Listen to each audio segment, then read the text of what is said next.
ಜಾತಿ ಜನಗಣತಿ ಮರು ಸಮೀಕ್ಷೆ ವಿಚಾರವಾಗಿ ಸರ್ಕಾರದಲ್ಲೇ ಗೊಂದಲ ಶುರುವಾಗಿದೆ. ನಿನ್ನೆ ನಡೆದಂತಹ ಕ್ಯಾಬಿನೆಟ್ ಸಭೆಯಲ್ಲಿ ಸಿಎಂ ಹಾಗೂ ಸಚಿವರ ನಡುವೆ ಜಟಾಪಟಿ ನಡೆದಿದೆ ಎನ್ನಲಾಗಿದೆ. ಸಚಿವ MB Patil, HK Patil, Eshwar Khandre, DCM DK Shivakumar ಸೇರಿದಂತೆ ಹಲವು ಸಚಿವರು ಜಾತಿ ಜನಗಣತಿ ಸಮೀಕ್ಷೆಗೆ ಭಾರಿ ವಿರೋಧ ವ್ಯಕ್ತಪಡಿಸಿದ್ರಂತೆ. ಸಚಿವರಾದ ಭೈರತಿ ಸುರೇಶ್, ಸಂತೋಷ್ ಲಾಡನ್ನ ಬಿಟ್ರೆ ಉಳಿದ ಎಲ್ಲಾ ಸಚಿವರಿಂದಲೂ ಕೂಡ ವಿರೋಧ ವ್ಯಕ್ತವಾಯಿತು ಎನ್ನಲಾಗಿದೆ. ಏರು ಧ್ವನಿಯಲ್ಲೇ ಉಪಜಾತಿಗಳ ಗೊಂದಲದ ಬಗ್ಗೆ ಸಚಿವರು ಪ್ರಶ್ನಿಸಿದ್ರಂತೆ. ಸಚಿವರ ಆಕ್ರೋಶದ ಮಾತುಗಳನ್ನ ಕೇಳಿ ಒಂದು ಕ್ಷಣ ಸಿಎಂ ಸಿದ್ದರಾಮಯ್ಯ ಮೌನಕ್ಕೆ ಮೊರೆ ಹೋದ್ರಂತೆ. ಜಾತಿ ಜನಗಣತಿ ಮರು ಸಮೀಕ್ಷೆಯ ಗೊಂದಲದ ಬಗ್ಗೆ ಸಿಎಂ ಸಿದ್ದರಾಮಯ್ಯ ಅವರ ಕಾವೇರಿ ನಿವಾಸದಲ್ಲಿ ಸಭೆ ನಡೆಸಿದ್ದಾರೆ. ಹಿಂದುಳಿದ ವರ್ಗಗಳ ಕಲ್ಯಾಣ ಸಚಿವ ಶಿವರಾಜ್ ತಂಗಡಗಿ, ಹಿಂದುಳಿದ ಆಯೋಗದ ಅಧ್ಯಕ್ಷ ಮಧುಸೂದನ್ ನಾಯಕ್, ಸದಸ್ಯರು ಹಾಗೂ ಮೆಂಬರ್ ಸೆಕ್ರೆಟರಿ ಕೆಎ ದಯಾನಂದ್, ಸಚಿವ ಸಂತೋಷ್ ಲಾಡ್ ಸೇರಿದಂತೆ ಹಲವರು ಉಪಸ್ಥಿತರಿದ್ದರು. ಹೆಚ್ಚುವರಿಯಾಗಿ ಸೇರ್ಪಡೆಯಾಗಿರುವಂತಹ 331 ಉಪಜಾತಿಗಳನ್ನು ತೆಗೆಯುವ ಬಗ್ಗೆ ಚರ್ಚೆ ನಡೆದಿದ್ದು, ಸಂಪುಟ ಹಿರಿಯ ಸಚಿವರುಗಳು ನೀಡಿರುವಂತಹ ಶಿಫಾರಸಿನ ನಿರ್ಣಯದ ಬಗ್ಗೆ ಮಾತುಕತೆ ಮಾಡಲಾಗಿದೆ. ಸಾಕಷ್ಟು ಗೊಂದಲದ ಹಿನ್ನೆಲೆ ಸೆಪ್ಟೆಂಬರ್ 22ರಿಂದ ಸಮೀಕ್ಷೆ ಮಾಡಬೇಕಾ ಅಥವಾ ಮುಂದೂಡಿಕೆ ಮಾಡಬೇಕಾ ಅಥವಾ ಕುಲಶಾಸ್ತ್ರಿ ಅಧ್ಯಯನ ನಡೆಸಿ ಸಮೀಕ್ಷೆ ನಿರ್ಣಯ ಮಾಡಬೇಕಾ ಅನ್ನೋದರ ಬಗ್ಗೆ ಚರ್ಚೆ ನಡೆದಿದೆ. ಜಾತಿ ಮರು ಸಮೀಕ್ಷೆ ವಿಚಾರವಾಗಿ ಸಚಿವ ಶಿವರಾಜ್ ತಂಗಡಗಿ ನೇತೃತ್ವದ ಸಭೆ ನಡೆದಿದೆ. ಸಭೆ ಬಳಿಕ ಮಾತನಾಡಿದ ಸಚಿವ ತಂಗಡಗಿ, ಆಯೋಗದ ಜೊತೆಗೂ ಕೂಡ ಚರ್ಚೆ ಮಾಡಿದ್ದೇನೆ. ಎಲ್ಲ ಸಾಧಕ ಬಾಧಕಗಳ ಬಗ್ಗೆ ಚರ್ಚೆ ಆಗಿದೆ. ಸಿಎಂ ಭೇಟಿಯಾಗಿ ಮಾಹಿತಿಯನ್ನ ನೀಡ್ತೇನೆ ಅಂದಿದ್ದಾರೆ. ಜಾತಿ ಜನಗಣತಿ ಕುರಿತು ಸಿಎಂ ಸಿದ್ದರಾಮಯ್ಯ ಬಿಡುಗಡೆ ಮಾಡಿದಂತಹ ಕೈಪಿಡಿ ಈಗ ಕಸದ ಬುಟ್ಟಿ ಸೇರಿದೆ. ಸಮೀಕ್ಷೆಗೆ ತಯಾರಿಸಿದಂತಹ 2 ಲಕ್ಷ ಹೊಸ ಜಾತಿ ಗಣತಿ ಕೈಪಿಡಿಯನ್ನ ಈಗ ಮೂಲೆಗುಂಪು ಮಾಡಲಾಗಿದೆ. ಸಮೀಕ್ಷೆಯಲ್ಲಿ ಪಾಲ್ಗೊಳ್ಳುವ ಶಿಕ್ಷಕರಿಗೆ ವಿತರಿಸೋದಕ್ಕೆ ಅಂತ 1 ಕೋಟಿ ರೂಪಾಯಿ ವೆಚ್ಚದಲ್ಲಿ ಕೈಪಿಡಿಯನ್ನ ತಯಾರಿಸಲಾಗಿತ್ತು. ಈಗ ಮತ್ತೆ ಹೊಸ ಕೈಪಿಡಿ ತಯಾರಿಕೆಗೆ ಹಿಂದುಳಿದ ವರ್ಗಗಳ ಆಯೋಗ ಮುಂದಾಗಿದೆ ಎನ್ನಲಾಗಿದೆ. ಆಳಂದ ಬೆನ್ನಲ್ಲೇ ಮಹದೇವಪುರ ಮತಕ್ಷೇತ್ರಗಳಲ್ಲಿ ಮತಗಳ್ಳತನ ಆಗಿದೆ ಅಂತ ನಿನ್ನೆ ರಾಹುಲ್ ಗಾಂಧಿ ಬಾಂಬ್ ಸಿಡಿಸಿದ್ದಾರೆ. ಈ ಬಗ್ಗೆ ಸಿಎಂ ಸಿದ್ದರಾಮಯ್ಯ ಪ್ರತಿಕ್ರಿಯೆಯನ್ನ ನೀಡಿದ್ದಾರೆ. ರಾಹುಲ್ ಗಾಂಧಿ ಸತ್ಯವನ್ನೇ ಹೇಳಿದ್ದಾರೆ ಎಂದಿದ್ದಾರೆ. ರಾಹುಲ್ ಗಾಂಧಿ ಸುದ್ದಿಗೋಷ್ಠಿ ವೇಳೆ ಬಿಆರ್ ಪಾಟೀಲ್ ಇದ್ರು. ಬಿಆರ್ ಪಾಟೀಲ್ ಆಳಂದ ಕ್ಷೇತ್ರದವರು, ಅವರದ್ದೇ ಕ್ಷೇತ್ರದಲ್ಲಿ ಮತಗಳ್ಳತನ ಆಗಿರೋದು ಎಂದಿದ್ದಾರೆ ಸಿಎಂ ಸಿದ್ದರಾಮಯ್ಯ. ಇನ್ನು ರಾಹುಲ್ ಗಾಂಧಿ ಹೇಳಿರುವಂತಹ ಸತ್ಯಾಂಶಗಳು ಅತ್ಯಂತ ಆಘಾತಕಾರಿಯಾಗಿವೆ ಅಂತ ಎಕ್ಸ್ ಮೂಲಕವೂ ಕೂಡ ಚುನಾವಣಾ ಆಯೋಗದ ವಿರುದ್ಧ ಸಿಎಂ ಕಿಡಿಕಾರಿದ್ದಾರೆ.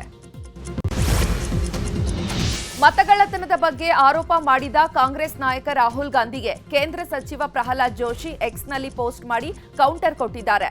ವೋಟ್ ಚೋರಿ ಅನ್ನೋದು ರಾಹುಲ್ ಗಾಂಧಿಯವರ ಹೊಸ ಕಾಲ್ಪನಿಕ ಕತೆ. ತಮ್ಮ ತಪ್ಪುಗಳನ್ನ ತಿದ್ದಿಕೊಳ್ಳದೆ ಮತ್ತೆ ವೋಟ್ ಚೋರಿ ಆರೋಪವನ್ನ ಮಾಡಿದ್ದಾರೆ. ಭಾರತೀಯ ಚುನಾವಣಾ ಆಯೋಗ ಅವರ ಆಧಾರರಹಿತ ಆರೋಪವನ್ನ ಸ್ಪಷ್ಟವಾಗಿ ನಿರಾಕರಿಸಿದೆ. ಯಾವುದೇ ಮತಗಳನ್ನ ಆನ್ಲೈನ್ನಲ್ಲಿ ಅಳಿಸಲಾಗುವುದಿಲ್ಲ ಅಂತ ಪುನರುಚ್ಚರಿಸಿದೆ. ಅವರು ಉಲ್ಲೇಖಿಸಿದ ಆಳಂದ ಉದಾಹರಣೆ ಕರ್ನಾಟಕದಲ್ಲಿದೆ. ಅಲ್ಲಿ ಕಾಂಗ್ರೆಸ್ ಗೆದ್ದಿದೆ. ಮತದಾರರನ್ನ ಆನ್ಲೈನ್ನಲ್ಲಿ ಅಳಿಸಲಾಗಿದೆ ಎಂಬ ಅವರ ಹೇಳಿಕೆ ನಗೆಪಾಟೀಲಿಗೆ ಈಡಾಗುವಂಥದ್ದು. ರಾಹುಲ್ಗೆ ಚುನಾವಣಾ ಪ್ರಕ್ರಿಯೆಯ ಬಗ್ಗೆ ತಿಳಿದಿಲ್ಲ ಅಂತ ಎಕ್ಸ್ನಲ್ಲಿ ಪೋಸ್ಟ್ ಮಾಡಿದ್ದಾರೆ. ರಾಜ್ಯ ಬಿಜೆಪಿಯ ರಾಜಕೀಯ ಚಿಂತನಾ ಸಭೆ ಇಂದು ಕೂಡ ಮುಂದುವರಿಯಲಿದೆ. ಬೆಂಗಳೂರಿನ ಹೊರವಲಯದ ರಮಣ ರೆಸಾರ್ಟ್ನಲ್ಲಿ ಬಿಜೆಪಿ ರಾಷ್ಟ್ರೀಯ ಸಂಘಟನಾ ಪ್ರಧಾನ ಕಾರ್ಯದರ್ಶಿ ಬಿಎಲ್ ಸಂತೋಷ್ ನೇತೃತ್ವದಲ್ಲಿ ಪಕ್ಷ ಬಲವರ್ಧನೆಗೆ, ಮುಂದಿನ ತಂತ್ರಗಾರಿಕೆಗೆ ಸಂಬಂಧಿಸಿದಂತೆ ಮಹತ್ವದ ಚರ್ಚೆ ನಡೆಯಲಿದೆ.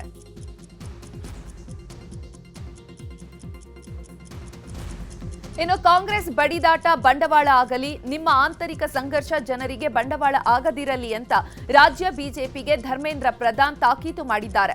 ರಾಜ್ಯ ಬಿಜೆಪಿ ನಾಯಕರಿಗೆ ಒಗ್ಗಟ್ಟಿನ ಪಾಠ ಮಾಡಿರುವಂತಹ ಧರ್ಮೇಂದ್ರ ಪ್ರಧಾನ್, ನಮ್ಮ ವಿರುದ್ಧ ರಾಹುಲ್ ಗಾಂಧಿ ಮತಗಳ್ಳತನ ಆರೋಪವನ್ನ ಮಾಡಿದ್ರು, ಆದ್ರೆ ಅವರದ್ದೇ ಪಕ್ಷದ ಸಚಿವರು ಇಲ್ಲಿ ನಮ್ಮದೇ ಅಧಿಕಾರದಲ್ಲಿದ್ದಾಗ ಆಗಿದೆ ಅಂತ ಅಂದ್ರು.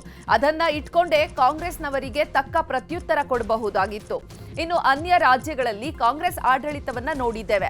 ಕೊನೆಗೆ ಅವರವರ ನಡುವಿನ ಜಗಳದಿಂದ ಪಕ್ಷ ನೆಲ ಕಚ್ಚಿದೆ. ಇವಾಗ ಅದೇ ರೀತಿಯಲ್ಲಿ ಕರ್ನಾಟಕದಲ್ಲೂ ಕೂಡ ಕಾಣಬಹುದು. ಪಕ್ಷವನ್ನ ಮೇಲೆತ್ತಲು ಕೆಲಸ ಮಾಡಿ ಅಂತ ಸೂಚಿಸಿದ್ದಾರೆ. ದಾವಣಗೆರೆ ಜಿಲ್ಲಾ ಬಿಜೆಪಿ ನಾಯಕರ ಆಂತರಿಕ ಜಗಳ ತಾರಕಕ್ಕೇರಿದೆ. ಬಿಜೆಪಿ ರಾಜ್ಯ ಉಸ್ತುವಾರಿ ರಾಧಾ ಮೋಹನ್ ದಾಸ್ ಅಗರ್ವಾಲ್ ಭೇಟಿ ಮಾಡಿದಂತಹ ಮಾಜಿ ಸಂಸದ ರೆಬೆಲ್ ಟೀಮ್ನ ಜೆಎಂ ಸಿದ್ದೇಶ್ವರ್ ಹಲವು ಬೇಡಿಕೆಗಳನ್ನು ಮುಂದಿಟ್ಟಿದ್ದಾರೆ. ದಾವಣಗೆರೆ ಜಿಲ್ಲಾ ಬಿಜೆಪಿ ನಾಯಕರ ಜೊತೆ ಆಗಮಿಸಿದ್ದ ಜಿಎಂ ಸಿದ್ದೇಶ್ವರ್ ಹಾಲಿ ಜಿಲ್ಲಾಧ್ಯಕ್ಷ ಪದಾಧಿಕಾರಿಗಳ ಬದಲಾವಣೆಗೆ ಮನವಿ ಮಾಡಿದ್ದಾರೆ. ಇನ್ನು ಬೆಂಗಳೂರು ಹೊರವಲಯದ ರಮಣ ರೆಸಾರ್ಟ್ನಲ್ಲಿ ಭೇಟಿಯಾಗಿ ಚರ್ಚೆ ನಡೆಸಿದ್ದಾರೆ. ಹುಬ್ಬಳ್ಳಿಯ ನೆಹರು ಮೈದಾನದಲ್ಲಿ ವೀರಶೈವ ಲಿಂಗಾಯತ ಏಕತಾ ಸಮಾವೇಶ ಆಯೋಜಿಸಲಾಗಿದೆ. ಇಂದು ಮಧ್ಯಾಹ್ನ 3 ಗಂಟೆಗೆ ಸಮಾವೇಶ ಆರಂಭ ಆಗಲಿದೆ. ಅದಕ್ಕೂ ಮುನ್ನ ನಗರದ 3000 ಮಠದ ಆವರಣದಿಂದ ನೆಹರು ಮೈದಾನದವರೆಗೆ ಮೆರವಣಿಗೆ ನಡೆಯಲಿದೆ. ಇನ್ನು ಫಕೀರೇಶ್ವರ ಮಠದ ದಿಂಗಾಲೇಶ್ವರ ಶ್ರೀಗಳ ನೇತೃತ್ವದಲ್ಲಿ ಮೆರವಣಿಗೆ ನಡೆಯಲಿದ್ದು ವಿವಿಧ ಮಠಾಧೀಶರು, ಶಾಸಕರು, ಜನತೆ ಪಾಲ್ಗೊಳ್ಳಲಿದ್ದಾರೆ. ಇನ್ನು ಸಮಾವೇಶಕ್ಕೆ ಲಕ್ಷಾಂತರ ಜನ ಸೇರುವಂತಹ ನಿರೀಕ್ಷೆ ಇದೆ. ಜಾತಿ ಗಣತಿಯಲ್ಲಿ ಏನೆಂದು ನಮೂದಿಸಬೇಕು ಅನ್ನೋದರ ಕುರಿತು ಸಮುದಾಯದ ಜನರಿಗೆ ಮನವರಿಕೆ ಮಾಡಿಕೊಡುವ ಉದ್ದೇಶದಿಂದ ಈ ಸಮಾವೇಶವನ್ನು ಹಮ್ಮಿಕೊಳ್ಳಲಾಗಿದೆ. ಧರ್ಮಸ್ಥಳದ ಬಂಗ್ಲೆಗುಡ್ಡ ಕಾಡಿನಲ್ಲಿ ಮೊನ್ನೆ 5 ಪುರುಷರ ತಲೆಬುರುಡೆ ಸಿಕ್ಕಿದ್ವು. ನಿನ್ನೆ ಎಸ್ಐಟಿ ಶೋಧದ ವೇಳೆ ಮತ್ತೆ 2 ತಲೆಬುರುಡೆ ಮತ್ತು ಅಸ್ಥಿ ಪಂಜರಗಳು ಪತ್ತೆಯಾಗಿವೆ. ಎಲ್ಲವನ್ನ ಸಂಗ್ರಹ ಮಾಡಿ ಎಫ್ಎಸ್ಎಲ್ಗೆ ಕಳಿಸಲಾಗ್ತಾ ಇದೆ.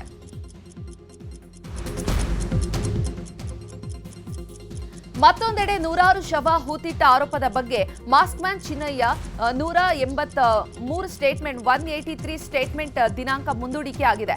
ಬುರುಡೆ ಪ್ರಕರಣದ ಹಿಂದೆ ಷಡ್ಯಂತ್ರ ಇದೆ ಅಂತ ಎಸ್ಐಟಿ ಮುಂದೆ ತಪ್ಪೊಪ್ಪಿಗೆ ಹೇಳಿಕೆಯನ್ನ ನೀಡಿದ್ದ ಚಿನ್ನಯ್ಯ ಅದೇ ಹೇಳಿಕೆಯನ್ನ ನ್ಯಾಯಾಧೀಶರ ಮುಂದೆ ನೀಡಲು ಬೆಳ್ತಂಗಡಿ ನ್ಯಾಯಾಲಯಕ್ಕೆ ಕರೆತರಲಾಗಿತ್ತು. ಸೆಪ್ಟೆಂಬರ್ 22ರಂದು ಹೇಳಿಕೆ ನೀಡುವಂತೆ ಚಿನ್ನಯ್ಯನಿಗೆ ನ್ಯಾಯಾಧೀಶರು ಸೂಚಿಸಿದ ಹಿನ್ನೆಲೆಯಲ್ಲಿ ಮತ್ತೆ ಶಿವಮೊಗ್ಗ ಜೈಲಿಗೆ ವಾಪಸ್ ಕರೆದೊಯ್ದಿದ್ದಾರೆ. ಅನನ್ಯ ಭಟ್ ಮಿಸ್ಸಿಂಗ್ ಪ್ರಕರಣಕ್ಕೆ ಸಂಬಂಧಪಟ್ಟಂತೆ ಸುಜಾತಾ ಭಟ್ ಹೇಳಿಕೆಯನ್ನು ಆಧರಿಸಿ ತನಿಖೆ ನಡೆಸ್ತಾ ಇರುವಂತಹ ಎಸ್ಐಟಿ ಟೀಮ್ ವಾಸಂತಿ ಸಹೋದರ ವಿಜಯ್ ಅವರ ವಿಚಾರಣೆಯನ್ನು ನಡೆಸಿದೆ. ಎಸ್ಐಟಿ ನೋಟಿಸ್ ನೀಡಿದ ಹಿನ್ನೆಲೆಯಲ್ಲಿ ಬೆಳ್ತಂಗಡಿ ಎಸ್ಐಟಿ ಕಚೇರಿಗೆ ಬಂದ ವಿಜಯ್ ಅವರಿಗೆ ವಾಸಂತಿ ವಿಚಾರವಾಗಿ ಪ್ರಶ್ನೆ ಕೇಳಿದ್ದಾರೆ. ಆ ಬಳಿಕ ಮಾತನಾಡಿದ ವಿಜಯ್, ವಾಸಂತಿ ಡೆತ್ ಸರ್ಟಿಫಿಕೇಟ್ ಅಧಿಕಾರಿಗಳಿಗೆ ನೀಡಿದ್ದೇನೆ. ವಾಸಂತಿ ಬದುಕಿರುವ ಬಗ್ಗೆ ಸುಜಾತಾ ಭಟ್ ಹೇಳಿಕೆಯನ್ನು ನೀಡಿದ್ದಾರೆ. ಆ ಕುರಿತು ವಿಚಾರಣೆ ನಡೀತಾ ಇದೆ. ಸುಜಾತಾ ಭಟ್ ಹೇಳಿಕೆ ಬಳಿಕ ನಮಗೂ ಆಕೆ ಬದುಕಿದ್ದಾಳೆ ಅಂತ ಅನ್ನಿಸ್ತಾ ಇದೆ. ಆ ಬಗ್ಗೆ ಅನುಮಾನ ಕಾಡ್ತಾ ಇದೆ ಅಂತ ಹೇಳಿದ್ದಾರೆ. ಚಿತ್ರದುರ್ಗ ರೇಣುಕಾಸ್ವಾಮಿ ಕೊಲೆ ಕೇಸಲ್ಲಿ ಜಾಬರ್ಸ್ ಫ್ರೇಮ್ ಪ್ರಕ್ರಿಯೆ ಇಂದಿನಿಂದ ನಡೆಯಲಿದೆ.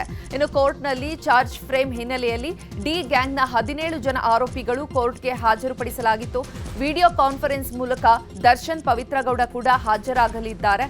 ಇನ್ನು ಪರಪ್ಪನ ಅಗ್ರಹಾರ ಜೈಲಿನಿಂದ 7 ಆರೋಪಿಗಳು ಕೂಡ ವಿಡಿಯೋ ಕಾನ್ಫರೆನ್ಸ್ ಮೂಲಕ ಹಾಜರಾದರೆ ಉಳಿದ 12 ಮಂದಿ ಖುದ್ದು ಕೋರ್ಟ್ಗೆ ಹಾಜರಾಗಲಿದ್ದಾರೆ. ಈ ವೇಳೆ ಪ್ರಕರಣದ ಟ್ರಯಲ್ ಆರಂಭಿಸಲು ದಿನಾಂಕ ನಿಗದಿ ಮಾಡುವ ಸಾಧ್ಯತೆ ಇದೆ. ಡಿಸಿಸಿ ಬ್ಯಾಂಕ್ ಚುನಾವಣಾ ಕಣದಿಂದ ಹಿಂದೆ ಸರಿದಿದ್ದ ಚನ್ನರಾಜ್ ಹಟ್ಟಿಹೊಳಿಗೆ ಬೇರೊಂದು ಅವಕಾಶ ನೀಡಲಾಗ್ತಾ ಇದೆ. ಮಲಪ್ರಭಾ ಸಹಕಾರ ಸಕ್ಕರೆ ಕಾರ್ಖಾನೆ ನಿರ್ದೇಶಕರ ಚುನಾವಣೆಗೆ ಚನ್ನರಾಜ್ ಸ್ಪರ್ಧೆ ಮಾಡಲಿದ್ದಾರೆ. ಬೆಳಗಾವಿಯ 4 ವಿಧಾನಸಭೆ ಕ್ಷೇತ್ರದಲ್ಲಿ ನಿರ್ಣಾಯಕವಾಗಿರುವಂತಹ ಮಲಪ್ರಭಾ ಸಕ್ಕರೆ ಕಾರ್ಖಾನೆಗೆ ಚನ್ನರಾಜ್ ಕಾಯಕಲ್ಪ ಕಲ್ಪಿಸ್ತಾರಾ ಎನ್ನುವಂತಹ ಚರ್ಚೆ ನಡೀತಾ ಇದೆ. ಡಿಸಿಸಿ ಬ್ಯಾಂಕ್ ಚುನಾವಣೆಯಲ್ಲಿ ಖಾನಾಪುರದಿಂದ ಸ್ಪರ್ಧೆಗೆ ಚನ್ನರಾಜ್ ಹಟ್ಟಿಹೊಳಿ ಒಲವು ತೋರಿದ್ರು. ಆದರೆ ಸ್ಪರ್ಧೆಯಿಂದ ಹಿಂದೆ ಸರಿದಿದ್ದಾರೆ ಅಂತ ಸಚಿವ ಸತೀಶ್ ಜಾರಕಿಹೊಳಿ ಹೇಳಿದ ಬೆನ್ನಲ್ಲೇ ಈಗ ಹೊಸ ಚಾನ್ಸ್ ಸಿಕ್ಕಿದೆ. ರಾಜ್ಯದ ಬಹುತೇಕ ಕಡೆ ನಿನ್ನೆ ಭಾರೀ ಮಳೆಯಾಗಿದೆ. ಬೆಂಗಳೂರಲ್ಲಿ ಮತ್ತೆ ಮಳೆ ಅಬ್ಬರ ಜೋರಾಗಿದೆ. ಶಿವಾನಂದ ಸರ್ಕಲ್, ರೇಸ್ ಕೋರ್ಸ್ ರಸ್ತೆ, ವಿಧಾನಸೌಧ, ಕೆಆರ್ ಸರ್ಕಲ್ ಮತ್ತು ಮಲ್ಲೇಶ್ವರಂ, ಮೆಜೆಸ್ಟಿಕ್, ಹೆಬ್ಬಾಳ, ಯಲಹಂಕ ಸೇರಿದಂತೆ ನಗರದ ಹಲವೆಡೆ ರಾತ್ರಿ ಇಡೀ ಮಳೆಯಾಗಿದೆ.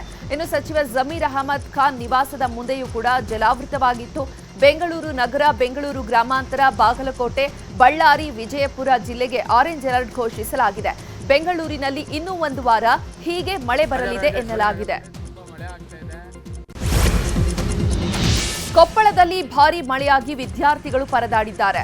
ಕುಕನೂರು ತಾಲೂಕಿನ ತಳಕಲ್ ಗ್ರಾಮದ ಮುರಾರ್ಜಿ ದೇಸಾಯಿ ಅಲ್ಪಸಂಖ್ಯಾತ ಶಾಲೆಯ ಮುಂದೆ ಮಳೆ ನೀರು ನಿಲ್ಲುತ್ತದೆ. ಇನ್ನು ಶಾಲೆ ಮುಂದೆ ಮಳೆ ನೀರು ನಿಲ್ಲೋದ್ರಿಂದ ಶಾಲೆಗೆ ಹೋಗೋದಕ್ಕೆ ಮಕ್ಕಳು ಪರದಾಡುವಂತಾಗಿದೆ.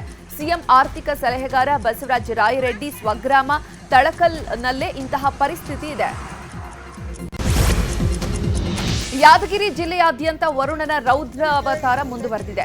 ನಿರಂತರವಾಗಿ ಸುರಿತಾ ಇರುವಂತಹ ಧಾರಾಕಾರ ಮಳೆಗೆ ರೈತರು ಅಕ್ಷರಶಃ ನಲುಗಿ ಹೋಗಿದ್ದಾರೆ. ರೈತರು ಬೆಳೆದ ಹತ್ತಿ, ಭತ್ತದ ಗದ್ದೆಗಳೆಲ್ಲವೂ ಕೂಡ ಜಲಾವೃತವಾಗಿದೆ. ಇದರಿಂದಾಗಿ ಸಾಲ ಮಾಡಿಕೊಂಡು ಬೆಳೆದಿದ್ದಂತಹ ರೈತರ ಬದುಕು ಬೀದಿಗೆ ಬಿದ್ದಂತಾಗಿದೆ. ಹೀಗಾಗಿ ಕೂಡಲೇ ಅಧಿಕಾರಿಗಳು ಒಂದು ಬೆಳೆ ಸಮೀಕ್ಷೆನ ನಡೆಸಿ ಸರ್ಕಾರದಿಂದ ಪರಿಹಾರ ನೀಡುವಂತೆ ರೈತರು ಆಗ್ರಹಿಸಿದ್ದಾರೆ. ಗದಗ ನಗರದಲ್ಲಿ ಧಾರಾಕಾರ ಮಳೆ ಸುರಿದಿದ್ದು ಜನರು ಹೈರಾಣಾಗಿದ್ದಾರೆ. ದವಸ ಧಾನ್ಯಗಳ ಮಾರುಕಟ್ಟೆಯಲ್ಲಿ ನೀರು ಎನ್ನುವಂತಾಗಿದೆ. ಮಾರುಕಟ್ಟೆಯಲ್ಲಿ ಮೊಣಕಾಲು ತನಕ ನೀರು ನಿಂತಿದ್ದು ಮಳೆ ನೀರಿನಲ್ಲೇ ಗ್ರಾಹಕರು ಅಷ್ಟೇ ಅಲ್ಲ ವ್ಯಾಪಾರಿಗಳಿಗೂ ಕೂಡ ಸಂಕಷ್ಟ ಎದುರಾಗಿದೆ. ಮಹಾರಾಷ್ಟ್ರದ ಧಾಣೆಗಾಂವ್ ಡ್ಯಾಂನಿಂದ ಮಾಂಜ್ರಾ ನದಿಗೆ ಅಪಾರ ಪ್ರಮಾಣದ ನೀರು ಬಿಡುಗಡೆ ಮಾಡಿರೋದ್ರಿಂದ ಮಾಂಜ್ರಾ ನದಿ ದಡದಲ್ಲಿನ ಜಮೀನು ಮತ್ತು ಸೇತುವೆಗಳು ಜಲಾವೃತವಾಗಿದೆ. ಬೀದರ್ನ ಗಡಿಕುಸನೂರು ಮತ್ತು ಖಾನಾಪುರ, ಕಂದಗೂಳ ಮತ್ತು ಹಿಪರಗಾವ, ಕೌಟ, ಇಸ್ಲಾಂಪುರ ಸೇರಿದಂತೆ ಹಲವು ಗ್ರಾಮಗಳ ಜಮೀನು ಜಲಾವೃತವಾಗಿದೆ. ಖಾನಾಪುರ ಮತ್ತು ಗಡಿಕುಸನೂರು ಗ್ರಾಮಕ್ಕೆ ತೆರಳುವಂತಹ ಸೇತುವೆಯೂ ಕೂಡ ಮುಳುಗಡೆಯಾಗಿದೆ. ಸಾರ್ವಜನಿಕರಿಗೆ ಮಾಂಜ್ರಾ ನದಿ ತೀರಕ್ಕೆ ತೆರಳದಂತೆ ಜಿಲ್ಲಾಡಳಿತ ಸೂಚನೆ ನೀಡಿದೆ. ಭಾರೀ ಮಳೆಯಿಂದಾಗಿ ಧಾರವಾಡ ಜಿಲ್ಲೆಯ ತಡಹಾಳ ನರಗುಂದ ಮಾರ್ಗದ ಸೇತುವೆ ಕೊಚ್ಚಿ ಹೋಗಿದೆ. ವಿದ್ಯಾರ್ಥಿಗಳು ಶಾಲೆಗೆ ಹೋಗೋದಕ್ಕೆ, ರೈತರು ಜಮೀನಿಗೆ ಹೋಗಲು ಸಮಸ್ಯೆಯಾಗಿದೆ. ಈ ರಸ್ತೆಯಲ್ಲಿ ಜನರ ಸಂಚಾರಕ್ಕೆ ತಾತ್ಕಾಲಿಕವಾಗಿ ಗ್ರಾಮ ಪಂಚಾಯಿತಿ ವತಿಯಿಂದ ಮಣ್ಣು ಹಾಕಲಾಗಿತ್ತು. ಈ ಮಣ್ಣಿನಲ್ಲಿ ಲಾರಿ ಸಿಲುಕಿದ್ದು ಸಂಚಾರ ಅಸ್ತವ್ಯಸ್ತವಾಗಿತ್ತು. ಮಣ್ಣಿನಲ್ಲಿ ಸಿಲುಕಿದ ಲಾರಿಯನ್ನ ಹೊರತೆಗೆಯೋದಕ್ಕೆ ಜೆಸಿಬಿ ಬಳಕೆ ಮಾಡಲಾಯಿತು.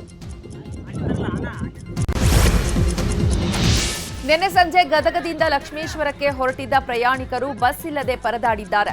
ಗದಗ ನಗರದ ಕೇಂದ್ರೀಯ ಬಸ್ ನಿಲ್ದಾಣದಲ್ಲಿ ಲಕ್ಷ್ಮೇಶ್ವರಕ್ಕೆ ಹೋಗುವಂತಹ ಬಸ್ಗೆ ಜನರು ಮುಗಿಬಿದ್ದಿದ್ರು. ಬಸ್ ತುಂಬಾ ಮಹಿಳೆಯರು, ಮಕ್ಕಳು, ವೃದ್ಧರು ಗೋಳಾಡಿದ್ದಾರೆ. ಹೆಚ್ಚುವರಿ ಬಸ್ ಬಿಡುವಂತೆ ಜನ ಆಗ್ರಹಿಸಿದ್ದು ಸಾರಿಗೆ ಇಲಾಖೆ ವಿರುದ್ಧ ಆಕ್ರೋಶ ವ್ಯಕ್ತಪಡಿಸಿದ್ದಾರೆ. ಚಿಕ್ಕಬಳ್ಳಾಪುರದಲ್ಲಿ ಪಾಲಿಶ್ ಮಾಡುವಂತಹ ನೆಪದಲ್ಲಿ ಚಿನ್ನ ಕಳ್ಳತನ ಮಾಡಲಾಗಿದೆ. ಇನ್ನು 3ನೇ ವಾರ್ಡ್ನಲ್ಲಿ ಘಟನೆ ನಡೆದಿರುವಂತದ್ದು. ನೂರ್ಜಾನ್ ಎಂಬುವವರ 15 ಗ್ರಾಂ ಚಿನ್ನವನ್ನ ಕದ್ದು ಕಳ್ಳರು ಎಸ್ಕೇಪ್ ಆಗಿದ್ದಾರೆ. ಈ ಬಗ್ಗೆ ನಗರ ಠಾಣೆಯಲ್ಲಿ ಪ್ರಕರಣ ದಾಖಲಾಗಿದೆ. ಈ ರೀತಿಯ ಕಳ್ಳರ ಬಗ್ಗೆ ಎಚ್ಚರದಿಂದ ಇರುವಂತೆ ಪೊಲೀಸರು ನಾಗರಿಕರಿಗೆ ಮನವಿ ಮಾಡಿದ್ದಾರೆ. ಹೆಚ್ಚಿನ ಬಡ್ಡಿ ಪಡೀತಾ ಇದ್ದ ಬಗ್ಗೆ ಪೊಲೀಸರಿಗೆ ದೂರು ನೀಡ್ತೀನಿ ಅಂದಿದ್ದಕ್ಕೆ ಬಡ್ಡಿ ದಂಧೆಕೋರ ವ್ಯಕ್ತಿಗೆ ಥಳಿಸಿದ್ದಾನೆ. ಗದಗ ನಗರದ ಕಳಸಾಪುರ ರಸ್ತೆಯ ಖಾಸಗಿ ಹೋಟೆಲ್ ಬಳಿ ಘಟನೆ ನಡೆದಿದೆ. ಯುವಕ ಪ್ರೇಮ್ ಖೋಡೆ ಎಂಬಾತನನ್ನ ಎಳೆದು ಮನಸೋ ಇಚ್ಛೆ ಹಲ್ಲೆ ಮಾಡಲಾಗಿದೆ. ಬಡ್ಡಿ ದಂಧೆಕೋರ ಹರ್ಷವರ್ಧನ್ ಕಾಳೆ ಹಲ್ಲೆ ಮಾಡಿರುವಂತಹ ದೃಶ್ಯ ಸಿಸಿಟಿವಿಯಲ್ಲಿ ಸೆರೆಯಾಗಿದೆ. ಇನ್ನು ಪ್ರೇಮ್ ಖೋಡೆ ಹರ್ಷವರ್ಧನ್ ಬಳಿ 40,000 ಸಾಲ ಪಡೆದಿದ್ದ. ಇದಕ್ಕಾಗಿ ವಾರಕ್ಕೆ 4,000 ಬಡ್ಡಿ ಕಟ್ತಾ ಇದ್ದ. ಕಳೆದ ಕೆಲ ದಿನಗಳಿಂದ ಬಡ್ಡಿ ಕೊಡಲಾಗದೆ ಸಾಲ ತೀರಿಸಲು ಸಮಯ ಕೇಳಿದ್ದ. ಕಿರಿಕಿರಿ ಮಾಡಿದ್ರೆ ಎಸ್ಪಿ ಕಚೇರಿಗೆ ಹೋಗೋದಾಗಿ ಹೇಳಿದಂತಹ ಪ್ರೇಮ್, ಇದರಿಂದಾಗಿ ಸಿಟ್ಟಿಗೆದ್ದ ಹರ್ಷವರ್ಧನ್ ಪ್ರೇಮ್ ಮೇಲೆ ಹಲ್ಲೆ ನಡೆಸಿದ್ದಾನೆ. ಗದಗದಲ್ಲಿ ಕಾರು ಪಲ್ಟಿಯಾಗಿ ಬಸ್ಗೆ ಡಿಕ್ಕಿ ಹೊಡೆದು 3 ಸಾವನ್ನಪ್ಪಿದ್ದಾರೆ. ಹರ್ಲಾಪುರ ಗ್ರಾಮದ ಬಳಿ ಕೊಪ್ಪಳ ಕಡೆಯಿಂದ ಗದಗ ಮೈಸೂರು ದಸರಾ ಉದ್ಘಾಟನೆಗೆ ಕೇವಲ 3 ದಿನ ಬಾಕಿ ಇದ್ದು ತಯಾರಿಗಳು ಭರದಿಂದ ಸಾಗ್ತಾ ಇದೆ. ಸೆಪ್ಟೆಂಬರ್ 22ರಂದು ಬಾನು ಮುಷ್ತಾಕ್ ದಸರಾ ಉದ್ಘಾಟನೆ ಮಾಡಲಿದ್ದಾರೆ. ಚಾಮುಂಡಿ ಬೆಟ್ಟದಲ್ಲಿ ಈಗಾಗಲೇ ಸ್ಟೇಜ್ ನಿರ್ಮಾಣ ಕಾರ್ಯ ಆರಂಭವಾಗಿದೆ. ಕೇವಲ ಪಾಸ್ ಉಳ್ಳವರಿಗಷ್ಟೇ ಬೆಟ್ಟಕ್ಕೆ ಪ್ರವೇಶ ಸಿಗಲಿದೆ. ಬೆಟ್ಟದ ಸುತ್ತ ಪೊಲೀಸ್ ಬಿಗಿ ಬಂದೋಬಸ್ತ್ ಮಾಡಲಾಗಿದೆ.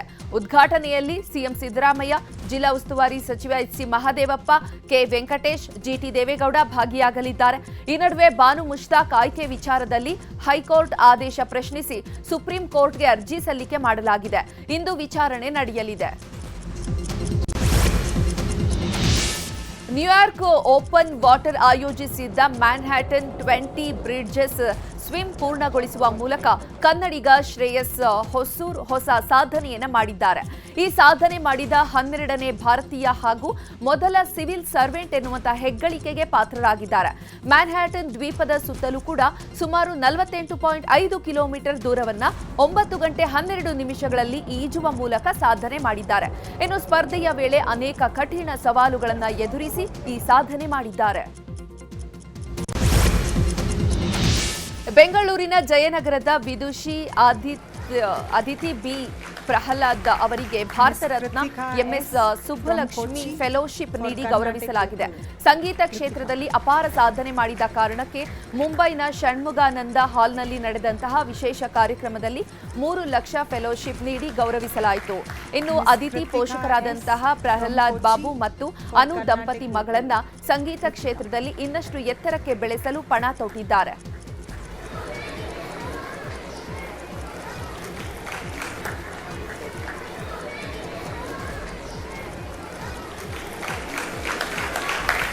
Miss Kritika S. from Kochi for Carnatic Vocal. Kritika.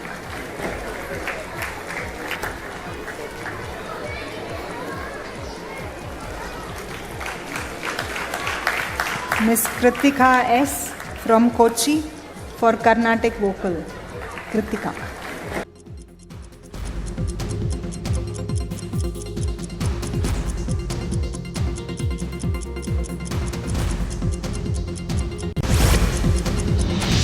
ಚಿಕ್ಕಬಳ್ಳಾಪುರದಲ್ಲಿ ನಟ ಶಿವಣ್ಣ ಅಭಿನಯದ ಡ್ಯಾಡ್ ಚಿತ್ರ ಶೂಟಿಂಗ್ ಆಗಿದೆ.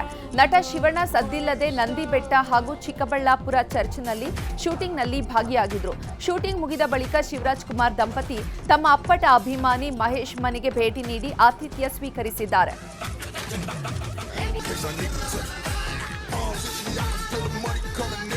Won't settle for less, 'cause that's how I gotta.